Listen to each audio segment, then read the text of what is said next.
बहुत सारे नए अरमानों के साथ शीतल अपने ससुराल में पहला कदम रखती है।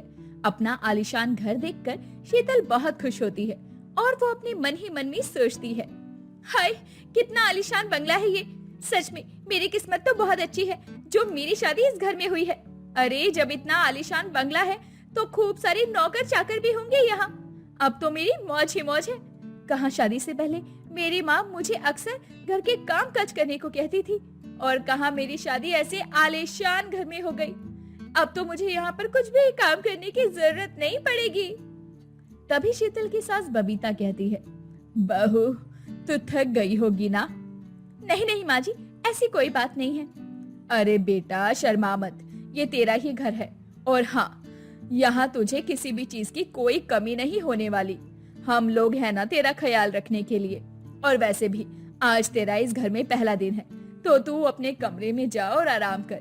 मैं तेरे लिए खाना भिजवा दूंगी। सास की बातें सुनकर शीतल का मन बड़ा खुश हो जाता है। अगली सुबह करीबन 5 बजे उसकी सास उसके कमरे का दरवाजा खटखटाती है। दरवाजे की खटखटाहट सुनकर शीतल की आंख खुल जाती है। कौन है सुबह सुबह? और वो दरवाजा खोलती है। माँ जी आप इतनी सुबह सुबह, कुछ काम है क्या आपको? अरे बहू भूल गई क्या, आज तेरी पहली रसोई जो है तो आज तुझे रसोई में खूब सारा काम भी तो करना होगा। इसीलिए जल्दी से नहा धोकर रेडी हो जा और पूजा करके रसोई में आ जा। उसके बाद में तुझे सारा काम समझा दूंगी मैं। लेकिन माँ जी अभी तो सिर्फ 5 बज रहे हैं। हाँ तो यही तो समय होता है एक बहू के जागने का, इसीलिए जल्दी से तैयार हो जा।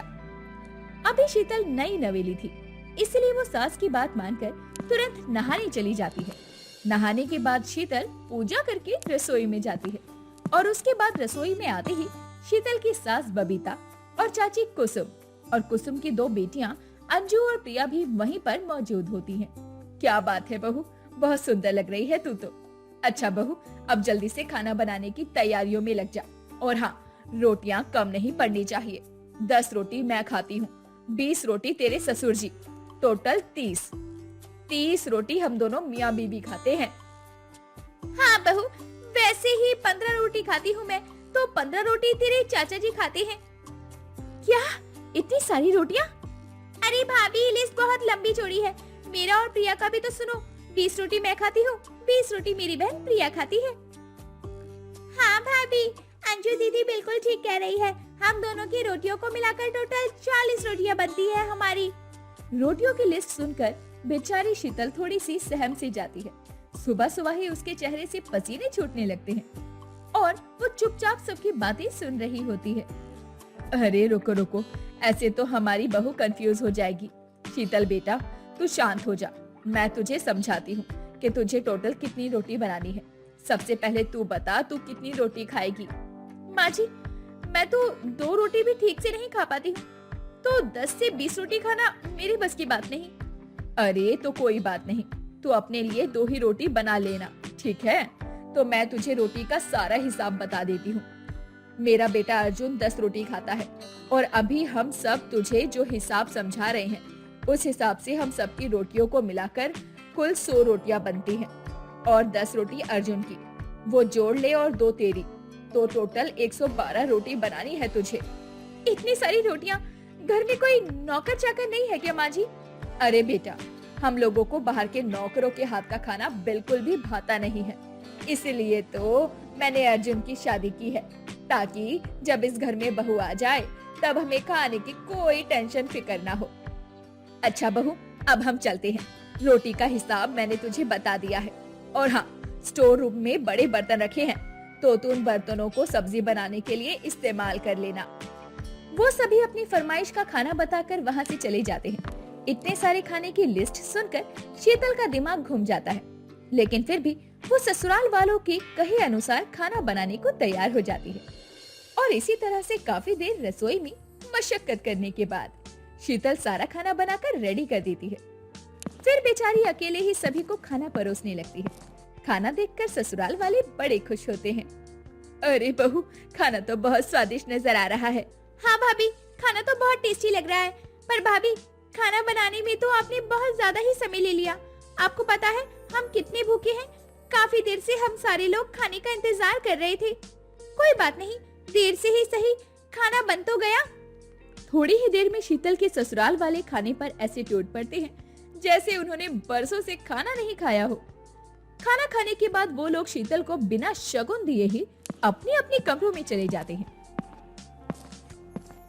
ये देखकर शीतल को बहुत ज्यादा अजीब लगता है और वो मन ही मन कहती है, हे भगवान, कैसे अजीब लोग हैं ये। ठूस ठूस कर जानवरों की तरह इतना सारा खाना खा लिया और तो और अपनी बहू को बिना शगुन दिए चले गए। बड़े बेशरम लोगों से पाला पड़ा है मेरा। पता नहीं कैसे घर में मेरी शादी हो गई। अरे खाना बनाते बनाते मुझे ऐसा लग रहा था जैसे मैं किसी भंडारे के लिए खाना बना रही हूँ। शीतल गुस्से भरे मन से अपने कमरे में आती है और अपनी माँ सुमन को फोन करती है और सारी बात बताती है, जिसके बाद शीतल की माँ उसे समझाती हुई कहती है, अरे बेटी, एक लड़की को अपने ससुराल में सबका मन जीतने में बहुत समय लग जाता है और वैसे भी आज तो तेरा पहला दिन था ससुराल में। हो सकता है तेरी ससुराल वाले तेरी परीक्षा ले रहे हो। तेरे अंदर कितनी सहन शक्ति है, इसलिए थोड़ा धैर्य से काम ले। इसी तरह से अब शीतल ज्यादातर समय रसोई में ही बिताया करती। सुबह का नाश्ता बनाते बनाते शीतल को दोपहर हो जाती। दोपहर का खाना बनाते बनाते शीतल को शाम हो जाती। रात के खाने की तैयारी भी शीतल को मजबूरन शाम को ही करके रखनी पड़ती थी, क्योंकि शीतल को अकेले ही सब कुछ करना पड़ रहा था। ऐसे ही एक दिन शीतल अपनी सास से कहती है, माँ जी, घर में जितनी भी सब्जियां पड़ी थी वो सब खत्म हो चुकी हैं, तो आप जरा बाजार से सब्जियां ले आओ ना। अरे बहू, ये सब काम अब तू ही संभाल, क्योंकि मेरे बस की बात नहीं कि मैं बाजार जाऊं और सब्जियां ले आऊं। लॉकर में पैसे रखे होंगे, वहां से पैसे ले ले और मार्केट से सब्जियां ले आ। ऐसा कहकर सास वहां से अब चली जाती है। सास के जाने के बाद शीतल भी अब पैर धमकाते हुए थैला उठाती है और सब्जियां लेने के लिए मार्केट की तरफ निकल जाती है। बेचारी वहां से भर भर कर सब्जियां लेकर आती है और फिर आते ही रात का खाना बनाने में जुट जाती है। शीतल को काम करते करते काफी कमजोरी महसूस हो रही थी, क्योंकि जब से वो शादी करके आई थी तब से उसका ज्यादातर समय रसोई में ही बीता करता। ये सब देखकर अर्जुन को बिल्कुल भी अच्छा नहीं लगता था।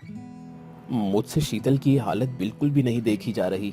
इस शादी के बाद एक लड़की बहुत सारे अरमानों के साथ अपने ससुराल में आती है, लेकिन यहाँ तो सब कुछ उल्टा है। बेचारी जब से इस घर में आई है तब से एक नौकरानी बनकर ही रह गई है। मुझे कुछ तो करना ही पड़ेगा। अगर मैं अपनी पत्नी के लिए आवाज नहीं उठाऊंगा तो भला कौन उठाएगा। थोड़ी ही देर में शीतल खाना बनाकर हाथ में खाना लेकर डाइनिंग टेबल की ओर आ रही थी। तभी शीतल को चक्कर आ जाता है और शीतल नीचे गिर जाती है, जिससे सारा खाना भी जमीन पर बिखर जाता है। तभी अर्जुन भागा भागा आता है और शीतल को उठाकर कमरे में लेकर जाता है।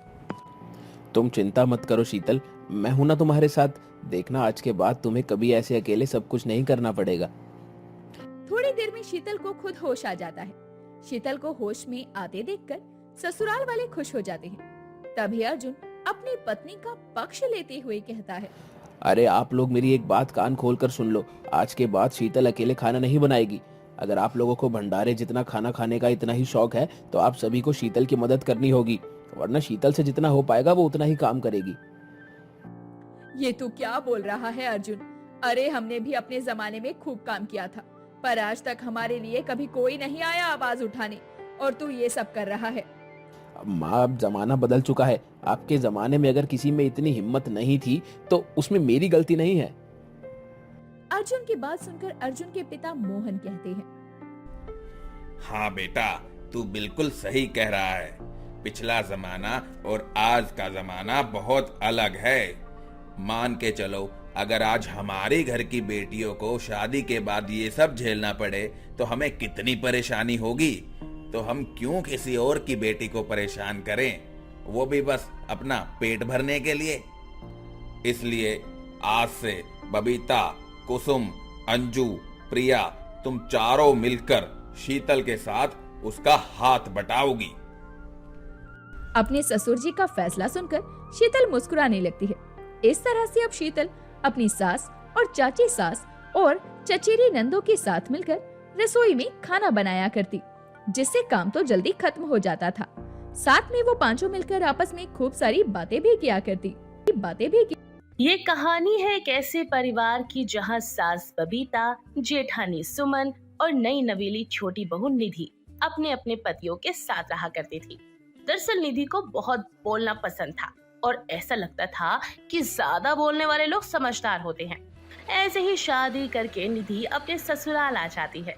शादी के 2 दिन बाद ही सास बबीता अपने घर पर कुछ रिश्तेदारों को खाने पर इनवाइट करती है, तो वही निधि अपने पूरे ससुराल वालों के लिए खाना बनाती है और सभी को खाना खिलाती है।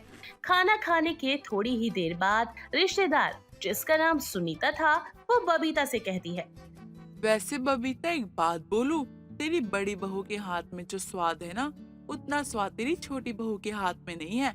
मतलब बड़ी बहू खाने को बड़े प्यार से बनाती है और तेरी छोटी बहू खाना ऐसा बनाती है जैसा लग रहा है कि वो जल्दबाजी में बना रही है, और बनाकर लाके मेरे आगे परोस दिया है उसने। अब क्या था, जैसे ही सुनीता के मुंह से ऐसी बातें बाहर आती हैं, ये बातें डायरेक्ट निधि के कान में जाकर पहुंच जाती हैं और निधि फौरन वहां जाती है और सुनीता को सुनाने लगती है।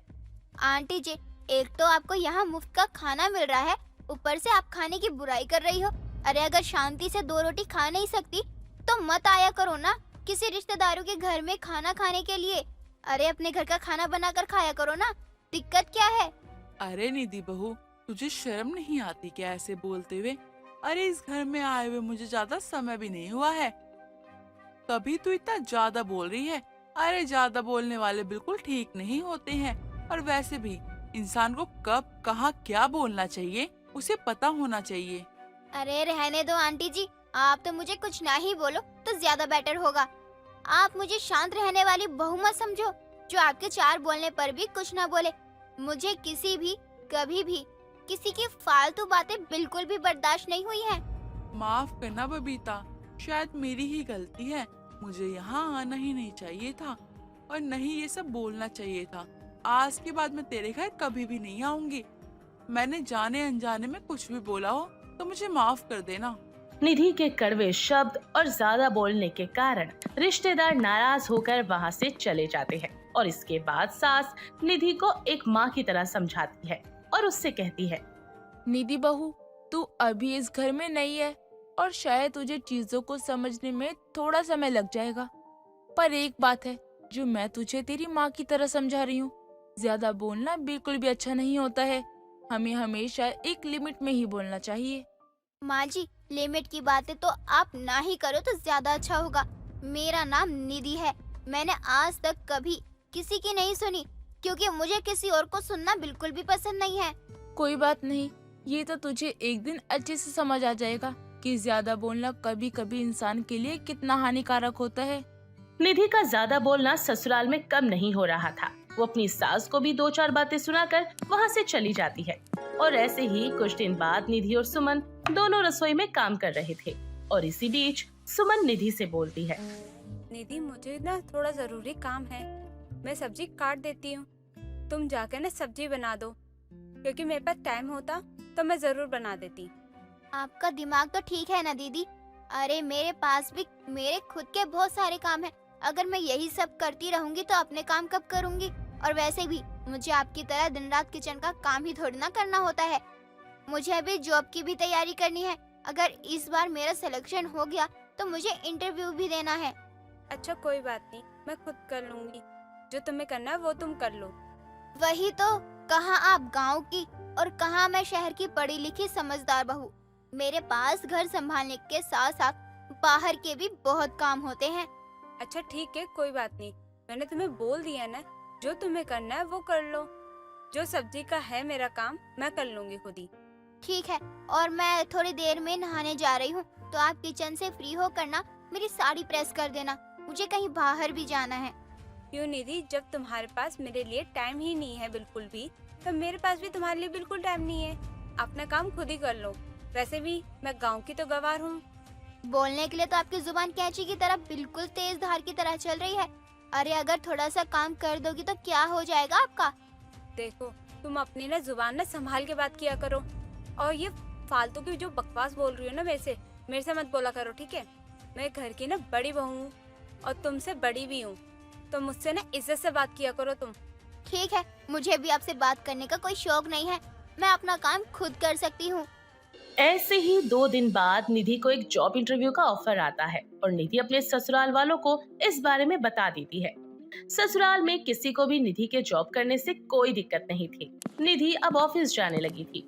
ऑफिस जाने का समय 10 बजे था और निधि 10:30 बजे ऑफिस जाती है। लेट होने के कारण निधि को बॉस के केबिन में बुलाया जाता है। अरे आइए आइए निधि मैडम, हाँ चाय पानी लाकर दूं? एक बात बताइए, ये कोई समय है ऑफिस आने का? 10:30 से ऊपर हो रहे हैं, अब आइयो आप। सर बाहर थोड़ा ट्रैफिक लगा था, इसलिए मुझे थोड़ा लेट हो गया।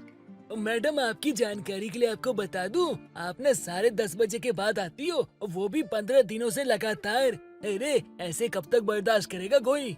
सर बात को समझने की कोशिश करो, मैं जानबूझकर थोड़ी ना लेट आती हूँ, पर वैसे भी कभी कभी तो लेट हो ही जाता है। इसमें इतना ओवर रिएक्ट करने की क्या जरूरत है? अरे निधि बस करो। अरे मैं तुमसे मैडम मैडम करके बात कर रहा हूँ, लेकिन तुम बदतमीजी कर रही हो। अगर मेरे से बदतमीजी की ना तो धक्के मार के निकाल दूंगा। मुझे नहीं करनी है आपके पास नौकरी, मैं जा रही हूँ यहाँ से। निधि का एटीट्यूड निधि को यहाँ भी ज्यादा दिन टिकने नहीं देता और ज्यादा बोलने के कारण निधि को ऑफिस से भी निकाल दिया जाता है। निधि परेशान होकर ऑफिस से घर आ जाती है। घर आने के बाद निधि की सास निधि से बोलती है, क्या बात है निधि बेटा, कुछ ज्यादा ही परेशान लग रही है। सब ठीक तो है ना? कुछ ठीक नहीं है माँ जी, कोई मुझे पसंद ही नहीं करता। हर किसी को मेरी जुबान कड़वी ही लगती है। मैं क्या करूँ, मैं शुरू से ही ऐसी हूँ, अपने आप को कैसे संभालूं मैं? देख बेटा, मेरी बात को समझने की कोशिश कर। हमें हमेशा अपनी जुबान को कंट्रोल में रखना चाहिए और कंट्रोल रखने का मतलब ये नहीं है कि हमें गलत के आगे झुकना चाहिए। हमें हमेशा चीजों को देखकर ही बोलना चाहिए। जहाँ हम गलत हैं वहाँ हमें थोड़ा सा चुप रहना चाहिए और अपनी गलती मान लेनी चाहिए, और जहाँ हम सही हैं वहाँ हमें बोलना चाहिए एक लिमिट में। ठीक है माँ जी, पूरी कोशिश करूंगी। मैं आगे से खुद पर बहुत कंट्रोल करूंगी। शायद मेरा ज्यादा बोलना ही मेरे लिए नुकसानदायक है, तभी तो मुझे ऑफिस से निकाल दिया गया, क्योंकि मुझे किसी की भी 2 बातें सुननी नहीं जाती हैं। अच्छा तो ये बात है, तुझे ऑफिस से क्यों निकाला? ज्यादा बोलने के कारण या फिर कोई और रीजन है इसके पीछे? रीजन तो नहीं, बस बात यही थी कि मैं पिछले 15 दिन से ऑफिस लेट जा रही थी, और जिस वजह से सर ने मुझे सुनाया और फिर बदले में मैंने भी उनको सुना दिया। अब समझ आया कि एक तो तेरी यहाँ पर गलती थी, ऊपर से तू सर को उल्टा सुना रही है। इसमें भी तेरी ही गलती है। जहाँ हमारी गलती होती है ना, वहाँ हमें झुक जाना चाहिए। झुकने से या फिर माफी मांगने से कोई छोटा नहीं होता है। हाँ माँ जी, आप बिल्कुल ठीक कह रही हो, शायद मेरी ही गलती है। अब मैं आगे से हमेशा सोच समझ कर ही कोई काम किया करूँगी। निधि को अपने किए पर बहुत ही पछतावा होता है, क्योंकि आज उसके ज्यादा बोलने के कारण ही उसे नौकरी से निकाल दिया गया था, और अगर उसके अपना जुबान पर कंट्रोल होता तो शायद उसकी नौकरी पक्की रहती। पूजा अपनी सास शांति और पति विक्रम के साथ रहा करती थी। पूजा बेहद सुशील और संस्कारी थी, लेकिन काफी सुंदर नहीं थी, क्योंकि शांति और विक्रम गोरे थे और पूजा का रंग सांवला था, जिस वजह से वो खुद को सुंदर नहीं समझती थी। इसलिए विक्रम और शांति को भी पूजा जरा भी पसंद नहीं। ऐसी एक दिन, पूजा, ओ पूजा, मैं कब से खाने की तलाश में हूँ, लेकिन तू है कि मुझे खाना ही नहीं दे रही है। माँ जी माफ करना, आज खाने में थोड़ा सा लेट हो गया। मैं अभी आपको 10 मिनट में खाना देती हूँ। चलो तेरा ये भी देख लेते हैं कि तू 10 मिनट में क्या बना के देगी। इतना बोलकर शांति टीवी देखने लगती है। अगले 10 मिनट बाद पूजा अपनी सास के लिए खाना परोसती है। माँ जी मैंने खाना लगा दिया है, आप खा लीजिए वरना ठंडा हो जाएगा। अरे मुझसे बिना पूछे तूने खाना कैसे लगा दिया? अभी मेरा बेटा विक्रम आने वाला होगा, उसको छोड़कर अकेले ही खाना खा लूं क्या मैं? लेकिन माँ जी आपने ही तो कहा था कि आपको खाना खाना है, बस इसीलिए। पूजा ये बात बोल ही रही थी कि तभी वहाँ पर विक्रम आ जाता है और अपनी माँ को इस तरह गुस्सा करते हुए देखकर अपनी माँ से बात करता है। माँ क्या किया इसने? अब क्यों गुस्सा कर रही हैं आप इस पे?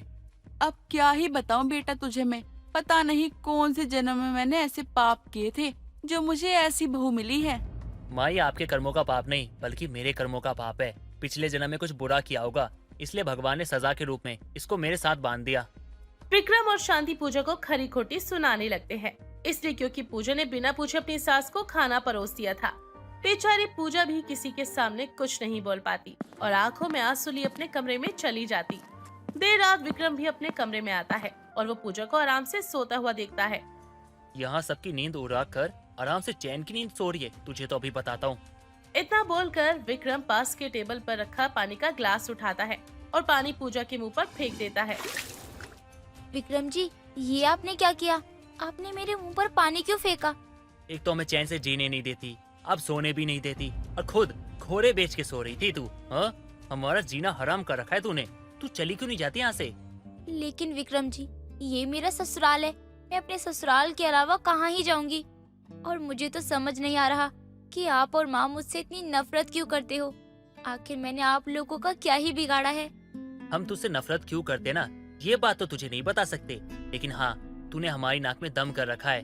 तू इस घर में कोई काम तो सही से करती नहीं है, बस खून जलाती रहती है सबका। एक बार फिर विक्रम पूजा को खरी खोटी सुनाकर वहाँ से चला जाता है। विक्रम और शांति पूजा को बेवजह ही सुनाते रहते। इसी बात का पूजा को दुख रहता, लेकिन आज तक उसे समझ नहीं आया था कि आखिर उसने ऐसी कौन सी गलती की है जिसकी वजह से उसके सास और पति उससे सीधे मुंह बात तक नहीं करते। पूजा घर के कलेशों से राहत पाना चाहती थी, इसलिए वो कुछ दिनों के लिए अपने मायके आ जाती है। अरे पूजा बिटिया, तू अचानक से यहाँ? तेरे ससुराल में कोई बात हो गई है क्या? अपनी माँ की बात सुनकर पूजा अपनी माँ को गले लगाती है और फूट फूट कर रोने लगती है। अरे पर हुआ क्या है, कुछ तो बताएगी या यूं ही मुझसे लिपट कर रोती रहेगी? माँ, मुझे नहीं पता कि मैंने कौन सी बड़ी गलती की है, लेकिन जब से मैं ससुराल गई हूँ तब से मेरी आंखों में आंसू ही हैं।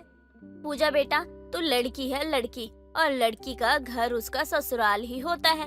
अगर घर वालों ने कुछ बोल भी दिया हो तो इसका मतलब ये तो नहीं है ना कि तू अपना घर छोड़कर आ जाएगी। लेकिन माँ, मैं अपना घर छोड़कर नहीं आई हूँ, बस कुछ समय के लिए आपके साथ समय बिताने के लिए आई हूँ।